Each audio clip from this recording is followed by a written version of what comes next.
Hello, Mark. This is Clary Liang Chunru. My student number is SO441016. I'm a junior, and I'm an English major. Today, I'm going to read "The Big Idea My Brother Inspired" by Jamie Haywood. When my brother called me in December of 1998, he said, "The news does not look good." This is him on the screen. He'd just been diagnosed with ALS, which is a disease that the average lifespan is 3 years. It paralyzes you. It starts by killing the motor neurons in your spinal cord, and you go from being a healthy, robust 29-year-old male to someone that cannot breathe, cannot move, cannot speak. This has actually been, to me, a gift, because we began a journey to learn a new way of thinking about life. And even though Stephen passed away 3 years ago, we had an amazing journey as a family. We did not even, I think, adversity is not even the right word. We looked at this and we said, we're going to do something with this in an incredibly positive way. And I want to talk today about one of the things that we decided to do, which was to think about a new way of approaching healthcare. Because as we all know here today, it doesn't work very well. I want to talk about it in the context of a story. This is the story of my brother, but it's just a story, and I want to go beyond the story and go to something more. Given my status, what is the best outcome I can hope to achieve, and how do I get there? It's what we are here to do in medicine. It's what everyone should do. And those questions all have variables to them. All of our statuses are different. All of our hopes and dreams, what we want to accomplish, is different. And our path will be different. They are all stories.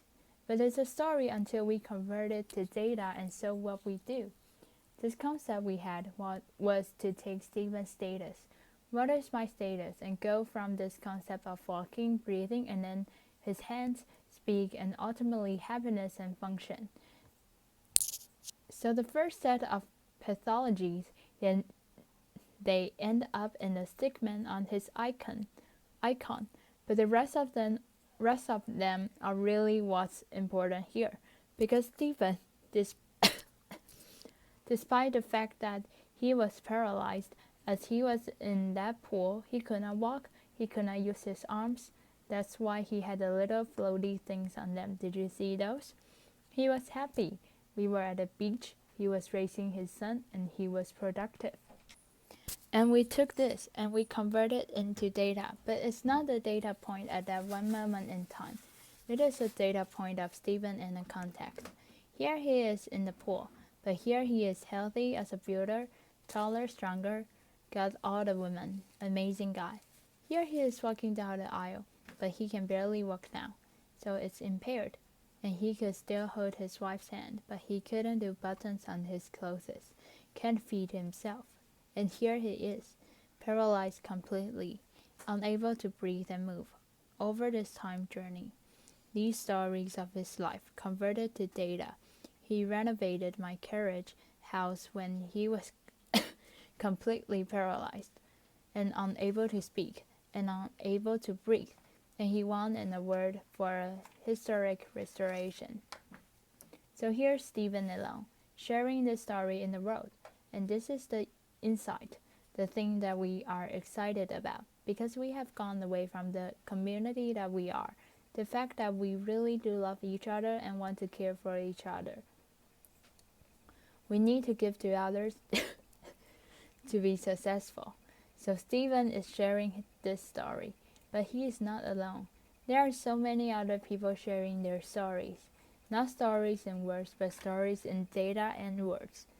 And we convert that information into this structure, this understanding, this ability to convert those stories into something that is computable, to which we can begin to change the way medicine is done and delivered.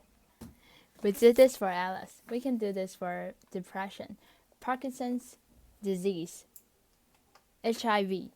These are not simple. They are not internet scalable. They require thought and processes to find the meaningful information about the disease. So this is what it looks like when you go to the website. And I'm going to show you what patients like me, the company that myself, my youngest brother, and a good friend from MIT started. Here are the actual patients.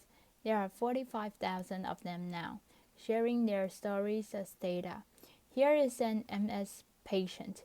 His name is Mike, and he is uniformly impaired on cognition, vision, walking, sensation. Those are things that are different for each MS patient. Each of them can have a different characteristic. You can see fibromyalgia, HIV, ALS, depression. Look at this HIV patient down here, Zinni. It's 2 years of this disease. All of the symptoms are not there, but he is working to keep his CD4 count high and his viral level low so he can make his life better. But you can aggregate this and you can discover things about treatments. Look at this, 2,000 people almost on Compexone. These are patients currently on drugs, sharing data. I love some of these. Physical exercise, prayer. Anyone want to run a comparative effectiveness study on prayer against something? Let's look at prayer. What I love about this just sort of interesting design problems. These are why people pray. Here is the schedule of how frequently they is a dose. So anyone want to see the 32 patients that pray for 60 minutes a day and see if they are doing better? They probably are. Here they are. It's an open network. Everybody is sharing. We can see it all. Or I want to look at anxiety because people are praying for anxiety. And here is data on 50,000 people's current anxiety right now. How they treat it, the drugs, the components of it, their side effects, all of it in a rich environment. And you can drill down and see the individuals. This amazing data allows us to drill down and see what this drug is for. 1,500 people on this drug, I think. Yes, I want to talk to the 58 patients down here who are taking 4 milligrams a day. And I want to talk to the ones of those that have been doing it for more than 2 years. So you can see the duration, all open, all available. I'm going to log in. And this is my brother's profile. And this is a new version of our platform we are launching right now. This is the second generation. It's going to be in Flash. And you can see here as he animates over Stephen's actual data against the background of all other patients. Against this information, the blue band is the 50th percentile. Stephen is the 75th percentile.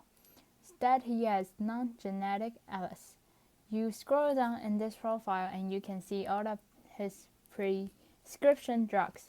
But more than that, in the new version, I can look at this interactively. Wait, for spinal capacity. Doesn't this remind you of a great stock program? Wouldn't it be great if the technology we use to take care of ourselves was as good as the technology we use to make money? Detroit. In the side effects for his drug, integrated into that.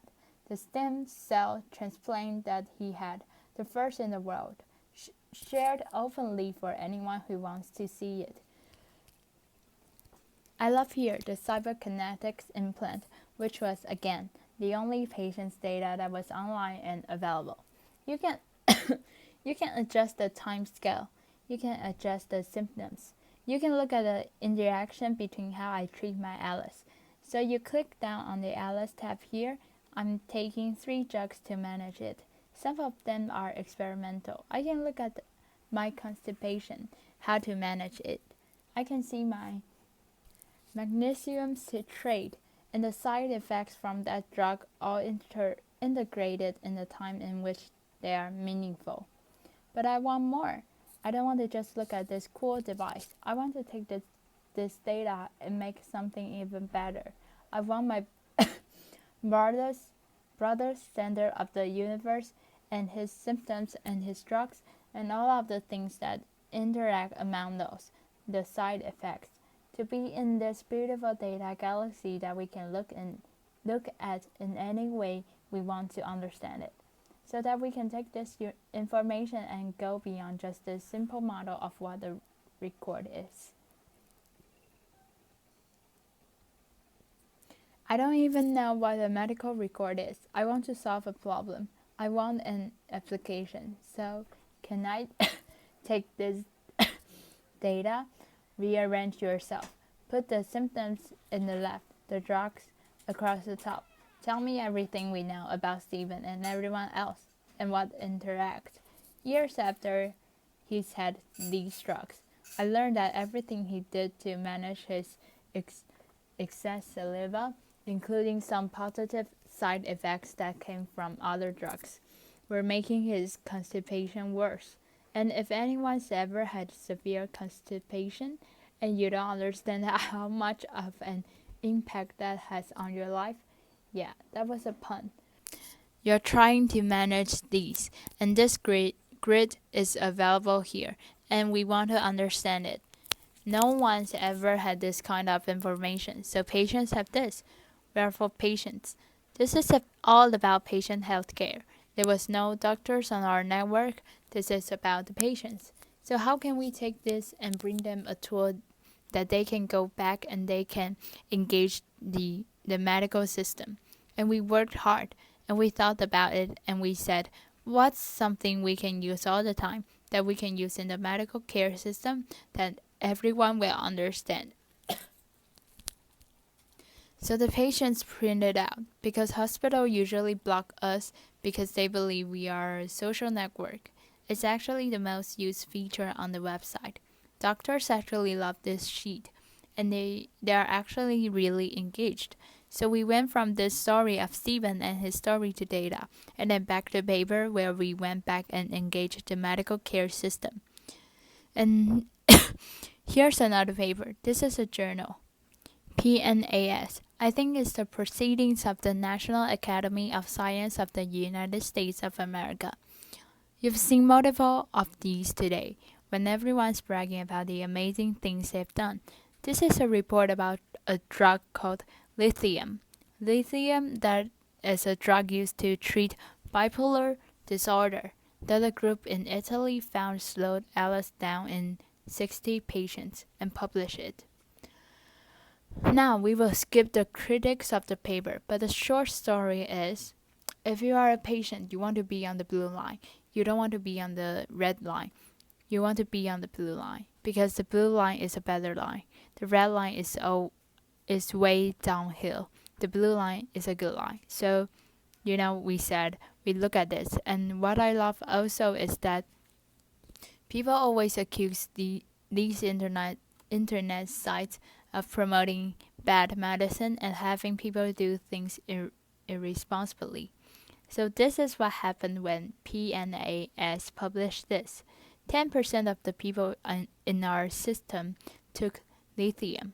10% of the patients started taking lithium based on 60 patients of data in a bad publication, and they call the internet irresponsible. Here's the implication of what happens.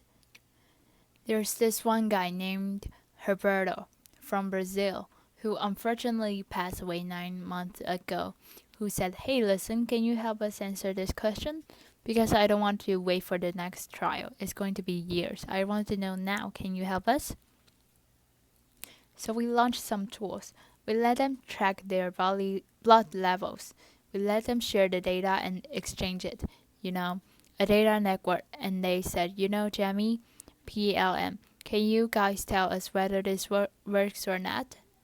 And we went and we went around and we talked to people, and they said, you can't run a clinical trial like this, You don't have the blinding. You don't have data. It doesn't follow the scientific method. It's never going to work. You can't do it. So I said, okay, well, we can't do that. Then we can do something harder. Laughter. I can't say whether lithium works in all ALS patients, but I can say whether it works in Humberto. I bought a Mac about 2 years ago. I converted over, and I was so excited about this new feature of the time machine that came in Leopard. And we said, because it's really cool, you can go back and you can look at the entire story of your computer and find everything you've lost. I loved it.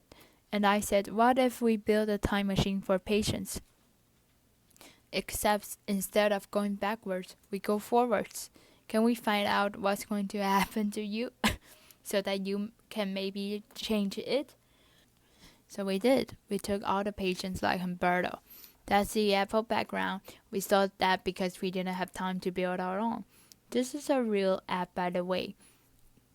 This is not just graphics. And you take those data, and we find the patients like him, and we bring their data together. And we bring their stories, histories into it. And then we say, well, how do we line them all up? So we line them all up so they go together around the meaningful points, integrated across everything we know about the patient. For information, the entire course of their disease. And that's what is going to happen to Humberto. Unless he does something. And he took lithium and he went down the line. And it works almost every time. Now, the ones that it doesn't work are interesting. But almost all the time it works. It's actually scary. It's beautiful. So we couldn't run a clinical trial. We couldn't figure it out. But we could see whether it was going to work for Humberto. And yeah, all the clinicians in the audience will talk about power and all the standard deviation. We'll do that later. But here's the answer of the patients that actually decided to take lithium. These are all the patients that started lithium. It's it's the intent to treat curve. You can see here the blue dots on the top, the light ones. Those are the people in the study in PNAS that you wanted to be on. And the red ones are the pink ones on the bottom, and the ones you didn't want to be. And the ones in the middle are all of our patients from the start of lithium at time 0, going forward and then going backward. So you can see we matched them perfectly. Terrifyingly accurate matching. And going forward, you actually don't want to be a lithium patient this time. You're actually doing slightly worse, not significantly, but slightly worse. You don't want to be a lithium patient this time. But a lot of people dropped out the trial. There is too much dropout. Can we do the even harder thing? Can we go to the patients that actually decided to stay on lithium because they were so convinced that they were getting better? We asked our control algorithm, are those 69 patients. By the way, you'll notice that's 4 times the number of patients in the clinical trial. Can we look at those patients and say, can we match them with our time machine to the other patients that are just like them? And what happens? Even the one that believed they were getting better matched the controls exactly. Those little lines. That's the power. So I can tell you lithium doesn't work. I can tell you that if you did it at a higher dose or if you run the study proper, I can tell you that for those 69 people that took lithium, they didn't do any better than the people that were just like them, just like me. And that we had the power to detect that at about a quarter of the strengths reported in the initial study. We did that 1 year ahead of the time when the first clinical trial funded by the NIH for millions of dollars fell for futility last week and announced it. So remember I told you about my brother's stem cell transplant. I never really know whether it worked, and I put 100 million cells in his cisterna magna in his lumbar cord and filled out the IRBs and did all this work, and I never really knew. How did I not know? I didn't know what was going to happen to him. I actually asked him, who is the quant at our group. We actually searched for about a year to find someone we could do the sort of math and statistics and modeling in healthcare. Couldn't find anybody, so we went to the finance industry. And there are these guys who used to model the future of interest rates and all that kind of stuff. And some of them were available, so we hired one. Laughter. We hired them, set them up, assisting at lab.